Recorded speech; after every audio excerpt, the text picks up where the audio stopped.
Salut à tous, c'est le live. Alors, ni lundi, on n'est plus à faire du live quotidien, je pense que vous le savez. On est donc jeudi.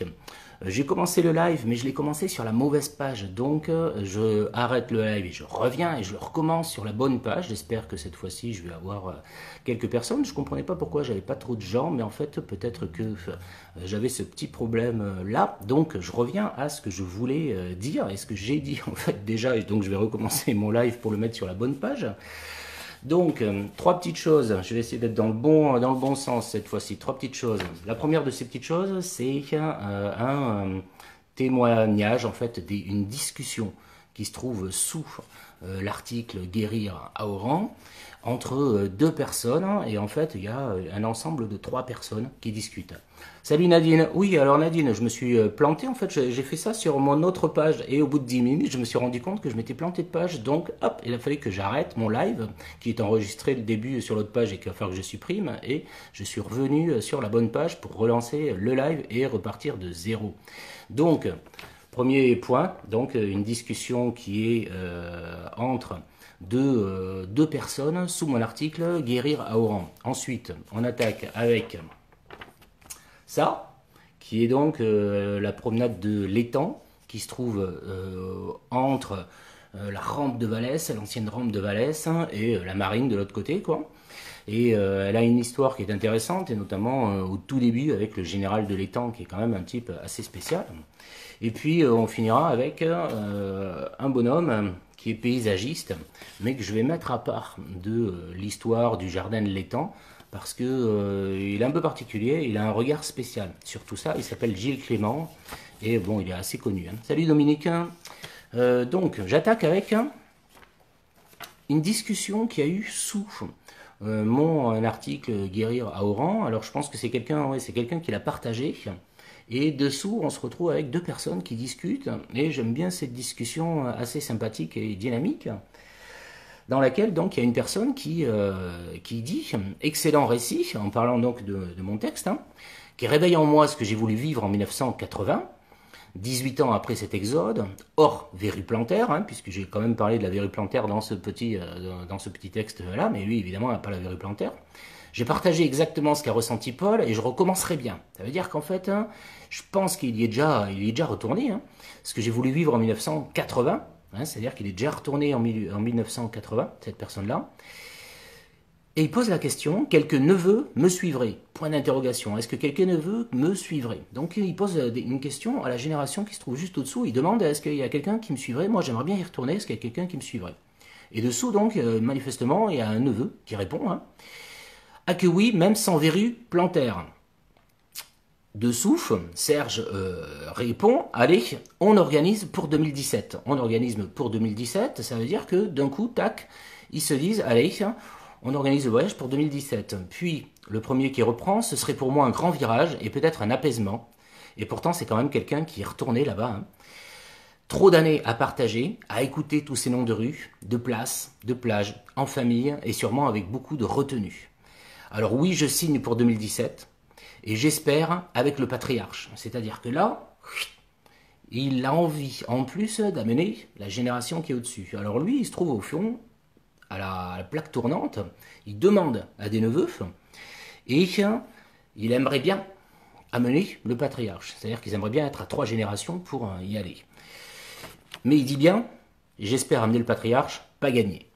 Et dessous, l'autre lui répond, pas facile de convaincre Norbert, je pense qu'il émettra des avis contraires, et ça ne m'étonne pas. En effet, je ne sais pas très bien si ça va être possible d'amener la génération au-dessus. C'est-à-dire que lui, il doit être, je ne sais pas, dans les années 30, 40, et cette génération-là, très souvent, elle a vraiment essayé de tourner la page, et elle n'a pas forcément envie d'y retourner. Donc pas facile de convaincre Norbert, je pense qu'il émettra des avis contraires, mais bon, on peut essayer de le séduire. On continue le projet par mail, point d'interrogation. Ok, bonne journée et bisous à vous tous. Bon, ça veut dire qu'il y a eu une petite discussion sous mon article avec des gens que l'article a réveillé, comme ça, je ne sais pas pourquoi ni comment, tac, ça a réveillé, et c'est toute une famille, là encore, qui s'organise ou qui a ça en projet, même si des fois les projets, on les a sur le moment et puis après ils partent en fumée, mais bon, qui a le projet de revenir là-bas pour, je sais pas, un tout petit temps pour essayer de retrouver des choses. Et ce que j'aime beaucoup, c'est vraiment le passage intermédiaire. Ce serait pour moi un grand virage et peut-être un apaisement. Et pourtant, c'est la personne qui est déjà retournée en 80. Hein. Trop d'années à partager, à écouter tous ces noms de rues, de places, de plages, en famille, et sûrement avec beaucoup de retenue, c'est-à-dire de choses qui sont gardées pour elle. Bon. Je trouve cette discussion assez belle et encore une fois, j'aime quand il y a vraiment toute la famille. C'est pas souvent que j'ai des choses comme ça où il y a encore une fois toute la famille qui se retrouve embarquée avec un projet d'y aller. Et je trouve pas mal. Salut Michel. Alors, on va attaquer avec donc la promenade de l'étang. Promenade de l'étang, c'est ça. Alors ça, c'est typique de cette promenade de l'étang qui est complètement en pente à Oran. C'est-à-dire que c'est une promenade qui a été construite sur les glacis de Rosalcazar, qui est une espèce de grosse forteresse sur un pignon rocheux là, qui donne complètement sur le port. Et il y a des glacis mais qui sont en pente. Et en fait, c'est très vite qu'un général un peu bizarre, je vous en parlerai après, un général un peu bizarre va décider de combler ces glacis et de planter dedans et de mettre quelques allées. Et ça se passe en 1836. 1836, ça veut dire qu'on est 5 ans après l'arrivée des Français, le 4 janvier 31 à Oran. Évidemment, ils arrivent avant en 1831 à Alger et tout ça, mais à Oran, ça se passe en 1831, ils arrivent le 4 janvier. Et ce général-là, lui, sa petite histoire, il arrive en 1836.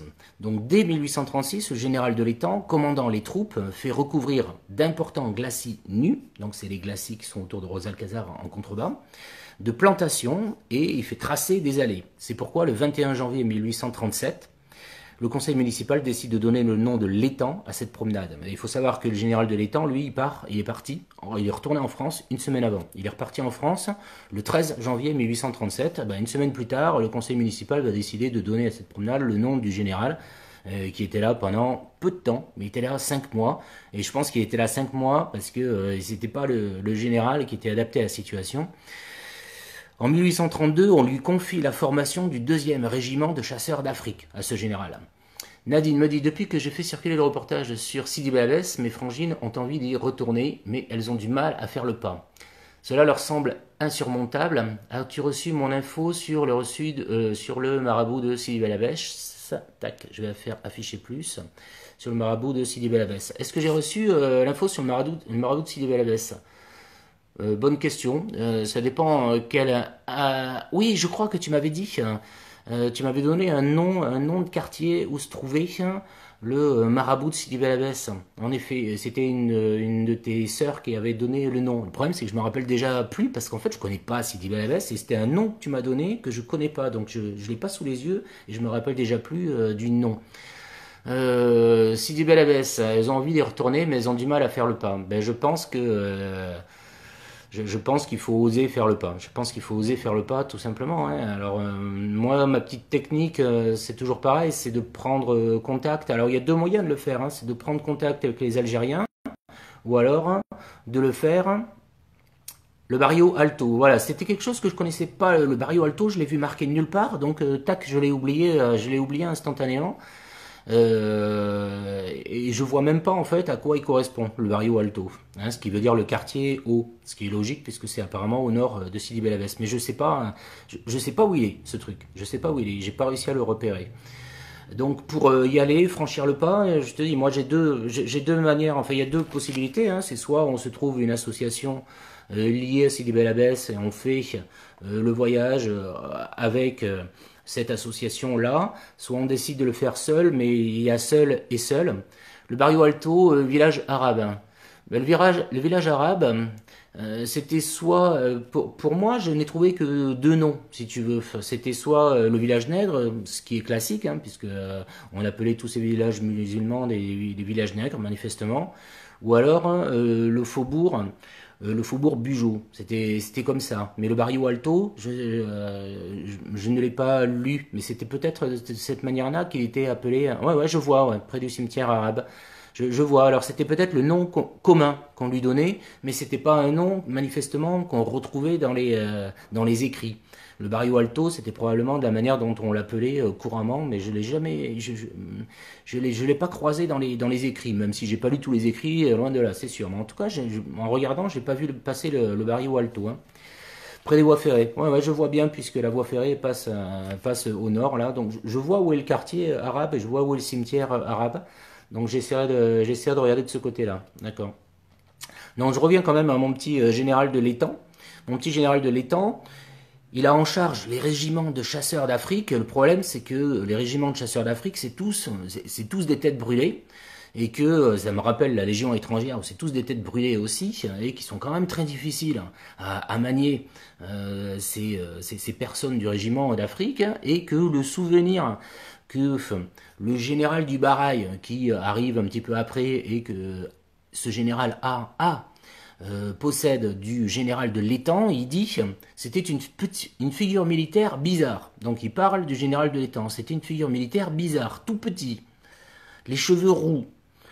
Il avait l'air d'un gamin, et pour augmenter encore cette apparence juvénile, il portait la veste ronde et la casquette plate dont on affublait en ce temps-là les lycéens. Donc ça, c'est la description du général de l'étang. Et le général de l'étang, manifestement, il avait du mal à s'en sortir avec les têtes brûlées des régiments des chasseurs d'Afrique.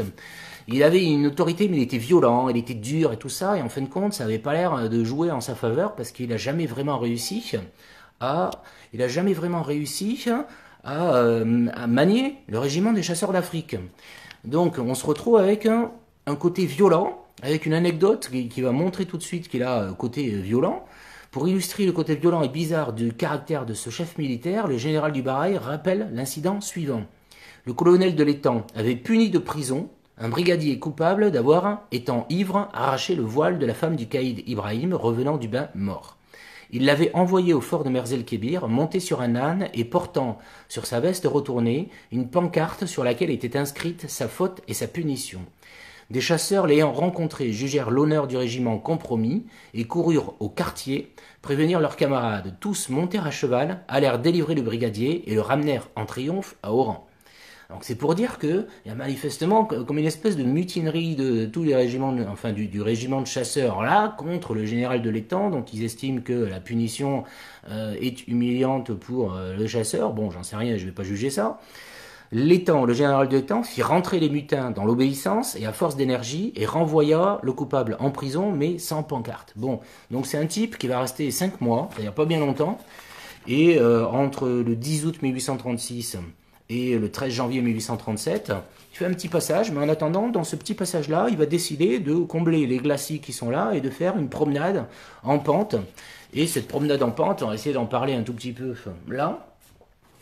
Elle a deux entrées en fait. Une entrée ouest qui se trouve du côté du jardin du Petit Vichy là-bas. Je pense qu'il y en a qui voient cette entrée, même si l'entrée elle est petite, hein, et elle est vraiment pas très grande.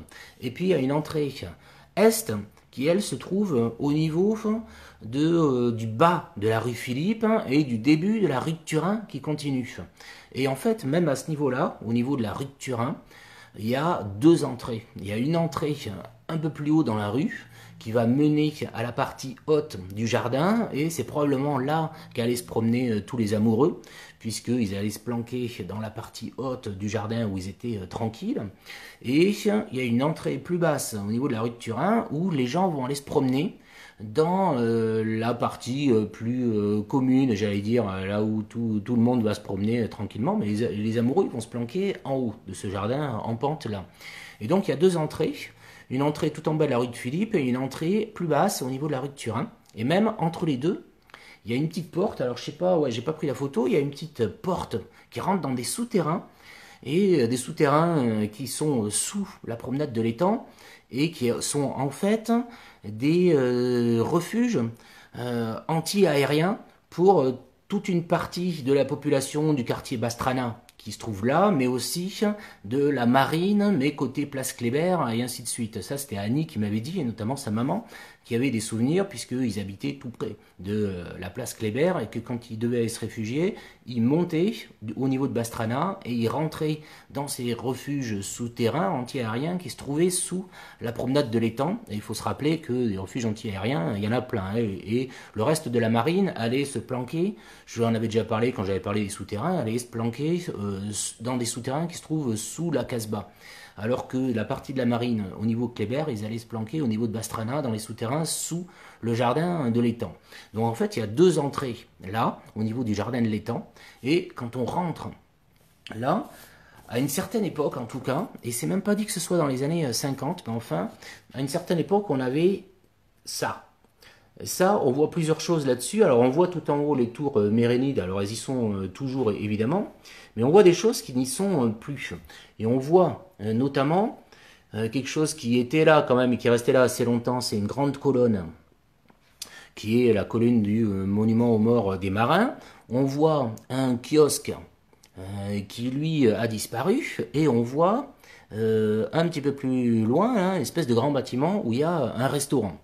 Salut Paul, je regarde les vidéos chaque soir et merci pour tout Charo. Alors peut-être pas chaque soir puisque je suis passé quand même à un rythme bi-hebdomadaire. Je fais ça le lundi soir et je fais ça le jeudi soir. D'accord?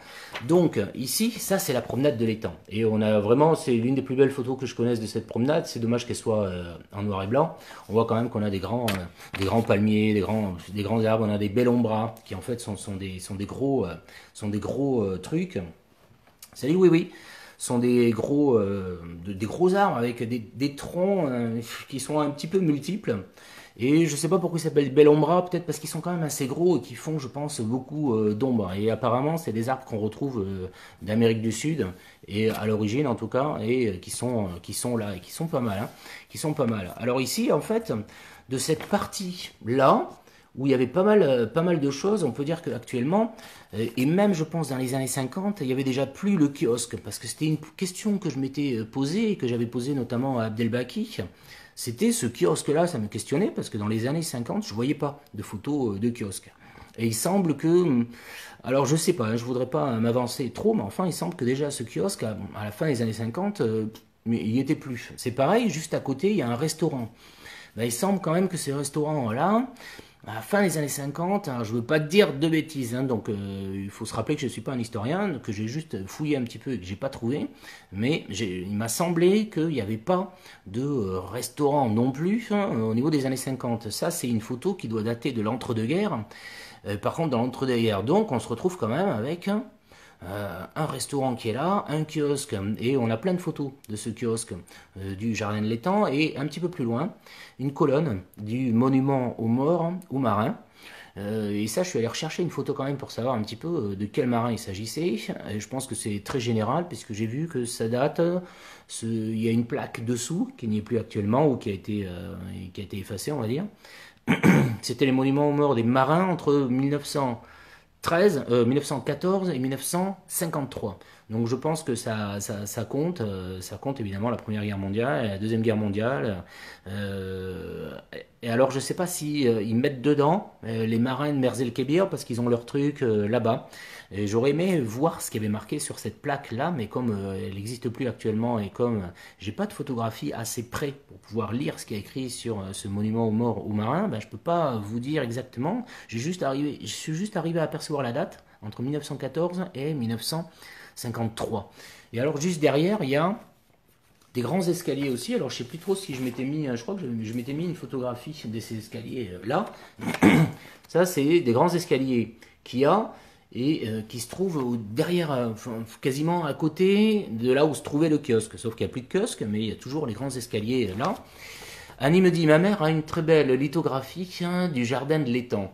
Ben écoute, je serais curieux de la voir. Si tu arrives à choper une photographie ou quelque chose comme ça du jardin de l'étang, je suis prêt à avoir une photo parce que il n'y en a pas tant que ça, mine de rien, de photographies du jardin de l'étang, ou alors c'est toujours des petits coins comme ça, mais j'ai pas forcément des grandes vues de ce à quoi ça peut ressembler. Il n'y a que des petits, il y a que des petits coins. Donc ça, c'est les escaliers qui montent évidemment forcément au niveau supérieur du jardin de l'étang. Et si je montre ça, c'est parce que chaque année, il y a un rassemblement littéraire qui est organisé par l'association Bel Horizon. Merci Annie. Il y a chaque année un rassemblement littéraire qui est organisé par l'association Bel Horizon, et c'est vers début mai, quelque chose comme ça. Donc, les 2 fois où je suis allé, moi je suis allé en avril, et j'ai pas pu faire ces trucs-là, ce qui est bien dommage quand même.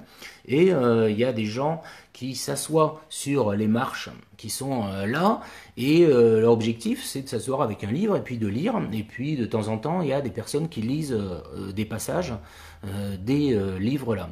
Donc c'est quand même une promenade dans laquelle il y a régulièrement Bel Horizon notamment qui organise des petites choses. Et je reviendrai à la fin sur Gilles Clément, qui est donc un paysagiste et qui a travaillé avec l'association Bel Horizon, enfin qui a fait une visite, et notamment une visite du jardin de l'étang pour parler de sa manière dont lui il verrait bien ce qu'on pourrait faire avec ce jardin de l'étang. Et je me garde ça pour la fin parce que ça vaut vraiment le coup. Donc ça c'est l'entrée est c'est l'entrée est du jardin de l'étang, avec 2 entrées en fait. Une entrée classique, rue de Turin, mais en fait il y en a une un peu plus haut, en bas de la rue Philippe, et entre les deux il y a le souterrain dont tu m'avais parlé Annie, et dont ta maman m'avait parlé notamment. Et la partie haute monte vers la partie haute du jardin, et la partie basse passe comme ça, devant le kiosque, devant l'escalier, devant le restaurant, sauf que dans les années 50 ça y est plus vraiment je pense, passe devant le monument aux morts, et ensuite on continue comme ça. Et là, il n'y a rien de bien particulier, c'est un jardin, mais par contre, la vue, là, et donne sur, d'abord, la marine vers la gauche. Oui, il me dit, il y a d'autres escaliers à l'entrée, côté Bastrana. Moi, je vois 2 entrées, dans le jardin de l'étang. Alors, je ne sais pas s'il y en a plus après. Je vois une entrée qui mène à la grande allée centrale qui va jusqu'au bout, là où il y a les restes de ce monument aux morts marins, là. Et un peu plus haut que la rue de Turin, en fait, c'est-à-dire en bas de la rue Philippe, il y a des escaliers qui montent, hein, et on accède à la partie haute du jardin. Et on peut se promener, mais cette fois-ci dans la partie haute du jardin. Moi, je ne connais que ces 2 entrées. Je sais pas s'il y en a, et je sais pas s'il y en a d'autres, hein. Donc, si on continue ensuite, on a la grande allée qui file directement sur le port, et ensuite, hop, on a, j'allais dire, plusieurs promenades. Alors, il faut savoir que c'est pas juste une allée. Le jardin de l'étang, c'est vraiment plusieurs allées qui se croisent comme ça, les unes les autres. Il y en a, je sais pas, 3 ou 4, ça se croise comme ça, et c'est en étage en plus. Donc, c'est pas évident à décrire, c'est un jardin complètement en pente. Et on avance en fait, et voilà, entrée rue de Turin, c'est là que... Alors tu sais, j'ai quand même regardé le plan, hein, parce que ça me perturbe. Tout le monde dit entrée rue de Turin. Il y a quand même 2 entrées, hein. Il y a la rue de Philippe qui descend, et ensuite il y a la rue de Turin qui fait un angle et qui s'en va vers Bastrana, quoi. Enfin, qui descend vers la marine, on va dire. Ben, si tu regardes précisément, il y a une entrée basse qui est au début de la rue de Turin, mais il y a une autre entrée haute qui n'est pas au niveau de la rue de Turin, et qui est plus haute au niveau de la rue de la rue Philippe. La rue Philippe, en bas de la rue Philippe. Et il y a ces 2 entrées là. Et entre les deux, il y a le souterrain qui permet d'aller vraiment se protéger des bombes. C'est un abri anti-aérien. Il y a ces 2 entrées là, hein. Bon, et ensuite, quand on fait donc, on prend la grande allée et on tourne à droite, et là on est parallèle au port et à la mer et tout, et c'est là qu'on a la plus belle vue probablement. Et ensuite, on file jusqu'au fond, à l'entrée est. L'entrée est, elle est spéciale, hein. L'entrée est, c'est pas du tout la grande allée qu'il y a au niveau de l'entrée ouest, c'est une petite... il faut faire 2 ou 3 virages pour rentrer dans le jardin, et on arrive... et on arrive sur un promontoire, qui est un peu délaissé actuellement. De toute façon, tout est un peu délaissé actuellement dans ce jardin, même si quand même, apparemment, c'est mieux qu'il y a 10 ans, par exemple, où c'était le repère de tous les SDF du coin, et où on pouvait pas mettre les pieds. Moi, quand j'y suis allé en 2014, quand même, je me rappelle d'avoir croisé une patrouille de police qui, bon, nous demandait gentiment ce qu'on faisait là et tout ça. Bon, enfin bon, ça veut dire que c'était sécurisé comme jardin, et on pouvait s'y promener. Apparemment, il y a 10 ans, on pouvait pas spécialement s'y promener, c'était quelque chose qui craignait pas mal. Tandis que là, bon, j'y suis pas retourné cette année, hein, pour tout dire. Hein. Je l'ai pas fait cette année, je l'ai fait en 2014. Bon, voilà. J'avais vu tout ce que j'avais à voir dedans. Et donc, on a un promontoire qui donne vraiment sur la vue. Et sur ce promontoire-là, j'ai retrouvé quand même un type qui raconte ce qu'on voyait, mais ce qu'on voyait en 1876 de ce promontoire-là. Alors, il faut juste que je me le retrouve là. 1872. 1872, il y a un bonhomme qui est chroniqueur au journal L'Akhbar à Alger, et lui, il découvre Oran. Et alors évidemment, hein, il arrive d'Alger, Alger toujours l'esprit supérieur par rapport à Oran, du moins à cette époque-là, et puis ça bataille toujours un peu actuellement, mais enfin bon, il va découvrir Oran, mais il va quand même être assez charmé par le jardin de l'étang. Et alors depuis ce promontoire, partie est, il va décrire ce qu'il voit. Et ce qu'il voit, c'est pas du tout ce qu'on voit nous actuellement, parce que c'est un coin qui a été complètement remodelé à la fin du 19e. Il décrit soudain, nous dominons les premiers plans de la baie à plus de 500 pieds de haut. Ça n'a pas bougé, on est très haut et on domine toute la baie d'Oran depuis ce promontoire de l'est du jardin de l'étang. Ici, l'usine à gaz, il n'y a plus d'usine à gaz. L'usine à gaz, c'est en bas du jardin de verdure, du jardin, comment on appelle ça, oui, du théâtre de verdure, c'est en bas du théâtre de verdure, il y avait une usine à gaz là. Il y avait ce grand ravin qui n'était pas du tout comblé, il y avait l'usine à gaz. Là, le chemin de fer que l'on s'occupe de finir. Plus près, la plage sablonneuse de Cargenta et son établissement nautique. Ça a terminé aussi. Salut Léa, oui, mais j'ai répondu. Enfin, je crois que j'ai répondu, non? Tu m'as fait rire. C'est pour ça que j'ai pas dit bonjour. Salut Léa. À nos pieds même, enfin, et découpant sur l'azur sombre des flots, ces plateformes jaunies et ces créneaux ébréchés par le temps, le fort de Sainte-Thérèse. Il y a le fort de Sainte-Thérèse qui est là. Il faut le savoir, c'est un fort qui avait au niveau de, enfin, un peu plus loin que Rosalcazar, plus loin devant, et qui a été complètement détruit pour pouvoir agrandir le port. Donc ce qu'il voit, lui, depuis l'est de la promenade de l'étang, c'est un gros fort qui a été détruit, c'est une usine à gaz qui a été détruite aussi, et c'est la route de la plage qui a été détruite, et il n'y a plus de plage non plus. Donc il a une vue depuis la promenade de l'étang qui donne sur le ravin de la Ruina, qui a été comblé depuis et dans lequel on a mis le Petit Vichy, dans lequel on a mis le théâtre de verdure, dans lequel on a mis les terrains de tennis, etc., etc. Salut Dan, en 4G. Ah bah écoute, hein, c'est déjà ça. J'espère que j'ai une connexion qui tient la route, vous me direz. Donc lui, voilà, il a cette vue-là, on est en 1872. Si on regarde actuellement, on n'a plus du tout cette vue-là. Si on regarde actuellement, on a la vue sur le port, puisque le vieux port de la marine a été agrandi, et évidemment, est devenu très long. Et on a vu donc, ouais, c'est sur le port et sur le front de mer, notamment, et sur le Petit Vichy, non, parce qu'il est trop en arrière, mais sur le bas, c'est-à-dire le théâtre de verdure. Mais je pense pas qu'on le voit non plus, ça reste à discuter, je me rappelle plus exactement si on le voit ou pas. Mais en fin de compte, on a le port et le bas du ravin, et évidemment tout le front de mer. Donc ça, c'est ce qu'il voit lui, et c'est ce qu'on voit depuis l'entrée est.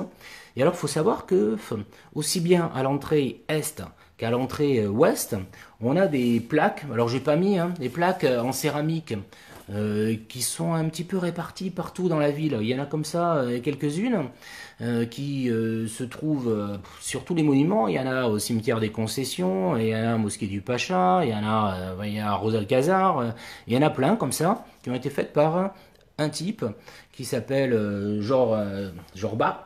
Alors, il faut juste que je me retrouve. J'avais des petites choses, ouais, c'est les plaques Jorba. C'était un céramiste, Bartholomé Jorba. Et donc, il a fait plein de petites plaques. Et alors, donc, il y a la plaque qui est pour le jardin de l'étang à l'entrée est, hein, et une autre à l'entrée ouest.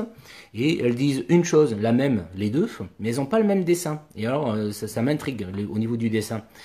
Sur la plaque, il y a marqué créé en 1836 par ordre du général de l'étang, commandant la division d'Oran, sur l'emplacement des glacis nord et ouest du Châteauneuf, site historique, arrêté du gouverneur général 23 juillet 1952. Et alors, ce qui est étonnant quand même, c'est que la plaque côté est, celle qui s'ouvre côté Petit Vichy et tout ça, elle représente la colline de Santa Cruz, et que la plaque côté ouest, alors je me suis trompé peut-être, hein, donc la plaque côté est, côté Vichy et tout ça, elle représente Santa Cruz, et la plaque côté ouest, elle représente le port et la vue qu'on a depuis l'est. Alors ça m'intrigue, je voudrais juste s'il y a quelqu'un qui écoute là, il a vérifié quand même si je me plante pas, si je me suis pas planté sur le site. Moi j'ai mis que à l'ouest il y avait telle plaque, et cette plaque elle représente ce qu'il y a du côté est, et qu'à l'est il y a telle plaque, et que ça représente en fait ce qu'il y a du côté ouest. Donc ça m'intrigue un tout petit peu. Est-ce que je voulais dire d'autres petites choses? Ouais, deux autres petites choses non négligeables. Première chose, quand on rentre par l'est, il y a ce promontoire là qui donne sur Oran, et si on continue, oui, il a fait aussi les entrées de la Cité La Fontaine. Ça, je suis allé voir la Cité La Fontaine rien que pour ça, parce que c'est très joli. Il y a plein. Alors, il y a les entrées de la Cité La Fontaine, et puis il y a aussi des grandes céramiques sur les blocs des cités La Fontaine, qui représentent des fables. Des fables de La Fontaine. Donc je suis allé les voir en 2014 aussi, je voulais absolument voir à quoi ça ressemblait, et on est même entré donc dans les cités pour voir les entrées. Donc il y a la porte du Caravansérail, la porte du Caravansérail, bon, qui ressemble à ça, je l'ai tiré, mais enfin vous connaissez à peu près tous à quoi ça ressemble, je pense. On avait ça, qui malheureusement n'y est plus depuis 2001, depuis novembre 2001, il y a une tempête, pouf, et il y a les blocs qui sont tombés. Donc si on se promène Jardin de l'Étang, ben, on a la porte du Caravansérail en bloc. Et régulièrement, je lis que ça va être remonté, mais enfin, bon, je commence à avoir quelques petits doutes. Et si on continue d'avancer de l'est vers l'ouest, on tombe sur une patte d'oie. Et au niveau de cette patte d'oie, il y a un socle sur lequel il y a une inscription. Et sur cette inscription, il y a marqué un poème d'une dame qui s'appelle Jeanne d'Ortzal. C'était une poétesse, c'est une poétesse, on va dire, qui a fait d'autres choses aussi, qui était aussi actrice, si je me rappelle bien, au début du siècle, et qui arrive de Nemours. Et elle écrit « La promenade de l'étang, le kiosque bleu, où la musique déferlait, c'est mon enfance, qui se redonne à moi et qui sanglote un peu, dans les buissons jaloux, où parmi le silence, une note perdue et qui venait de Dieu, m'ouvrait un paradis, celui de mon enfance. » Ça, c'est ce qui a marqué sur la pierre, sur le socle de l'ancien buste de Jeanne d'Ortzal qui avait là, mais il n'y a plus de buste, par contre, il y a la pierre qui reste. Et elle met ce joli poème, on va dire, sauf que quand même, quand je suis allé me renseigner un peu sur Jeanne d'Ortzal, je trouvais un site sur elle où il y a pas mal de poèmes et tout ça, et j'en ai trouvé un sur Oran. Eh ben, celui sur Oran, il mérite d'être lu parce que on y voit, je crois, tout le mépris qu'il peut y avoir pour la Marine et la Calère, qui était quand même un quartier très, très modeste, hein, très très modeste. Et alors elle écrit un poème sur Oran qui est terrible. Et des fois je me demande, est-ce que les gens qui ont construit ce buste-là, qui ont mis en valeur Jeanne d'Ortzal, ont lu ce poème-là sur Oran? Il s'appelle Oran, hein, le poème. Hein. Oran, ville bête et sonore, avec des quartiers juifs, des étalages nègres, des commerçants hideux et des rues maigres, province de bâtards et de cigarières, clapotant sans vergogne à travers la fumée que la lumière dort, une rue borgne, une mosquée, la Calère et le port. La Calère, point d'exclamation, gâteau de poux que croque le soleil, vieux ongles espagnols où s'écrase l'été, pétillement crasseux des linges accrochés entre deux maisons chaudes, sommeil des filles et des hommes parmi des chats qui rôdent, et des œillets qui gomment, et parfumé d'alcool et de tabac, déambulant vers la marine, une vieille à 20 sous, en robe de casbah, dont la gaieté rumine. C'est les Versets du Soleil, 1921. Je trouve que ça mérite d'être lu, et quand j'ai vu ça, je me suis dit, alors c'est très beau, hein, sur le plan littéraire, c'est vraiment magnifique. Par contre, elle décrit quelque chose, et je me demande en quelle mesure je ne suis pas encore dans cette stratification de juifs, alors musulmans, juifs, juifs naturalisés, espagnols naturalisés, français mais d'Algérie, qui n'ont jamais vu la France, et français métropolitains. Cette stratification-là, elle est très forte. Et là, évidemment, on a Jeanne d'Ortzal, qui, elle, doit être français d'Algérie, parce que je ne pense pas que ses origines soient de France, hein, puisque elle est née, hein, elle est originaire, elle rend hommage à une femme de lettres que je ne connaissais pas, originaire de Gazouette. Elle est Gazouette. Et c'est celui de la jeune poétesse Dorsal, née à Nemours. Nadine me dit, c'est très révélateur, en effet, méprisant et méprisable. Mais c'est incroyable, hein. En fait, je trouve ce... En même temps, il est très beau, hein. En même temps, il est très beau parce elle décrit une ambiance qui était probablement très bien celle de la Calère et de la Marine, c'est-à-dire quelque chose de très espagnol, de très modeste, et tout ce qu'on voudra. Mais par contre, le regard qu'elle porte dessus, me questionne, et alors encore plus de lui construire un buste. Si on lui construit un buste quand même, ça veut dire que les autorités, les personnes là, le maire et tout ça, apprécient ce qu'elle fait, et à partir de là, ça signifie de mon point de vue qu'on a un regard vraiment français, et que tout le monde est dans ce regard français, pour ceux qui ont des responsabilités, sur la marine, très modeste, considérée comme espagnole, musulmane, juive, et ainsi de suite, tous ces quartiers bas qu'on regardait justement depuis le jardin de l'étang avec une certaine hauteur.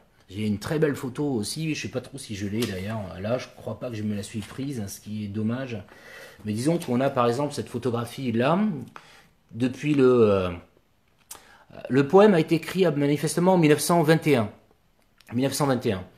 Et on est là, depuis le jardin de l'étang, partie ouest, au niveau du monument aux morts des marins, on a une vue complète, très belle, sur la marine et la Calère. D'accord. Donc probablement qu'il y a des gens qui se promènent et qui regardent ces bas quartiers, c'est comme ça qu'on les appelait, ces bas quartiers, très modestes. Et manifestement, il y a Jeanne Dortsal qui doit être représentative des Français, à mon avis. Hein, et c'est pour ça qu'on lui construit un buste sans problème là au milieu. C'est qu'elle est représentative de plein de monde et que ça choque personne, le regard qu'elle porte sur les bas quartiers, et qui est quand même un regard assez terrible. Hein. Bon voilà, je crois que je vais pas m'étendre plus que ça pour le jardin de l'étang. J'en ai fait déjà 36 minutes, donc tout va bien. Et je vais terminer avec un truc. C'est Gilles Clément. Alors Gilles Clément, c'est un paysagiste actuel très connu et qui a révolutionné un petit peu la conception des paysages. Alors je rassure tout le monde, je suis pas un grand spécialiste des paysages, mais comme il est né à Oran, ce type, il y a d'ailleurs une anecdote sympa. Je sais même pas comment on fait. Alors oui, il me dit, Bel Horizon devrait montrer sa tombe aux visiteurs de la promenade L'étang. Ouais, c'est sûr. Alors c'est pas sa tombe, hein. C'est pas sa tombe, c'est le socle d'un buste qu'il y avait d'elle. Et alors le buste, il y est plus, hein. Il y a plus que le socle, et sur le socle, il y a son poème. Alors ce qui est drôle, hein, c'est que son poème, il est tout gentil, il est tout beau sur la promenade de l'étang. Hein. Ça me rappelle mon enfance. J'aimais beaucoup me promener là-dedans, etc., etc. Par contre, quand j'ai eu la curiosité d'aller voir qui c'était, et que je suis tombé sur son poème qui s'appelle Oran, et où elle décrit la marine et la Calère de manière tellement méprisante, je me suis dit, ça c'est le regard français sur les Espagnols, les musulmans, les juifs, tout ce qui faisait les bas quartiers là. C'est représentatif, je pense, en plus, hein, des Français d'origine métropolitaine, etc., qui regardaient tout ça de manière extrêmement méprisante. Hein. Et alors, Gilles Clément, lui, il est né à Oran. Enfin, il est né à Oran. Je pense, hein, qu'il est né à Oran, ou alors il est né dans un petit truc à côté. Il y a une petite anecdote sympa.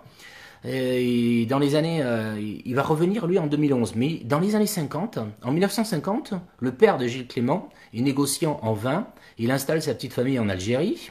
Lors d'un retour dans la métropole pour Noël, le petit Gilles Clément, qui a 9 ans, est oublié à Oran par ses parents. Il est oublié sur le quai. C'est-à-dire que les parents, ils montent dans le bateau, et ils partent en France et tout ça, et ils ont oublié le petit Gilles Clément de 9 ans sur le quai. Et il raconte, lui, j'ai pris le car, puis le bateau seul jusqu'à Marseille. On avait tendu des bâches à travers le pont, je trouvais la tempête belle, j'ai failli me faire emporter par une lame, mais une main m'a rattrapé par le col. Ça veut dire que le petit garçon de 9 ans qui était là, Gilles Clément, il a pris le bateau, et il est retourné à Marseille comme ça pour rejoindre ses parents qu'il avait oubliés, lui, sur le quai à Oran. Bon, je trouve cette anecdote quand même assez belle, et ça n'a pas eu l'air de le perturber plus que ça. Moi, ça me laisse hallucinant. Et alors, lui... Son concept à lui de paysage, et quand il est venu en 2011, il était invité par l'association Bel Horizon, et Bel Horizon lui a proposé de se promener dans Oran, et notamment dans la promenade de l'étang, pour qu'il regarde un petit peu comment ce qui restait de ce jardin-là, et ce qu'on pouvait en faire. Et alors lui, son concept à lui, Gilles Clément, il s'intéresse à ce qu'il appelle le tiers paysage. C'est le tiers paysage pour lui. Alors je vais vous lire tout simplement, mais enfin c'est tout ce qui n'est pas de l'ordre du parc, c'est-à-dire c'est tout ce qui est de l'ordre du laissé pour compte des espaces verts qui sont laissés pour compte, c'est-à-dire la somme des espaces où l'homme abandonne l'évolution du paysage à la seule nature. Par exemple, les délaissés urbains ou ruraux, les espaces de transition, alors je sais pas, ça peut être tout ce qui est de l'ordre du trottoir, des pas de doigts, enfin tous les endroits ce qu'on a sous les bretelles d'autoroute, des choses comme ça. Les espaces de transition, les friches, les marais, les landes, les tourbières, mais aussi les bords de route, les rives, les talus de voies ferrées, etc. Donc lui, en fait, il s'intéresse à tout ce qui est de l'ordre de l'abandonner et laisser pour compte comme ça, mais qui est quand même de la verdure et tout ça. Et il se cherche et il pose la question de la manière dont on peut réaménager ces espaces qui sont abandonnés complètement. C'est-à-dire qu'ils ne sont pas des parcs, quoi, qui sont abandonnés parce que pour lui, il y a des choses qui sont vraiment intéressantes. Et il prenait un exemple à Oran, et qui est un exemple merveilleux et que m'avait raconté Toufik Gomari, qui est un guide à Bel Horizon. Il m'avait raconté un exemple très beau, c'est-à-dire que les grands palmiers qui sont au front de mer, comme ça, qui sont le long du front de mer, si on se penche un peu dans le front de mer et qu'on regarde en bas, on s'aperçoit que dans les talus en bas, c'est-à-dire tout à fait des zones complètement abandonnées, qui ne sont pas du tout entretenues, et puis qui ne seraient pas entretenues non plus avant 62 de toute façon, c'est des zones qui sont comme ça, au milieu de nulle part, mais dans ces petites zones au milieu de nulle part, il y a plein de petits palmiers. Il y a plein de petits palmiers. Salut Kamel. Il y a plein de petits palmiers qui ont poussé et qui forment ce que Gilles Clément appelle, lui, un jardin en mouvement. C'est-à-dire que on voit le mouvement qui va des grands palmiers du front de mer aux petits palmiers dans les talus qui sont en bas. Et lui, ce qu'il essaie de faire, c'est de repérer ces mouvements, ces relations qu'il peut y avoir entre différents territoires comme ça, pour essayer de les mettre en valeur. C'est-à-dire que si lui, il était à Oran et s'il avait des responsabilités, il mettrait en valeur les petits palmiers qui sont dans les talus en bas et qui en plus ont poussé parce que c'est là que sont toutes les évacuations d'eau d'Oran.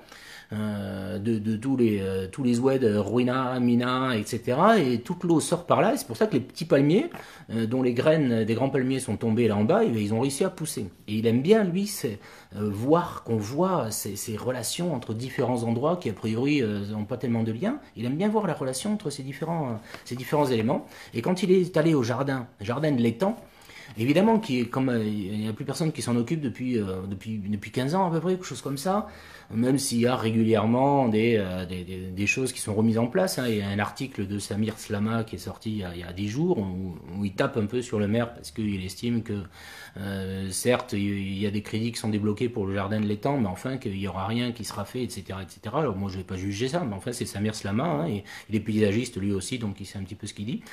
Quand Gilles Clément est allé dans le jardin de l'étang, il a quand même vu énormément de choses intéressantes selon lui dans le jardin de l'étang.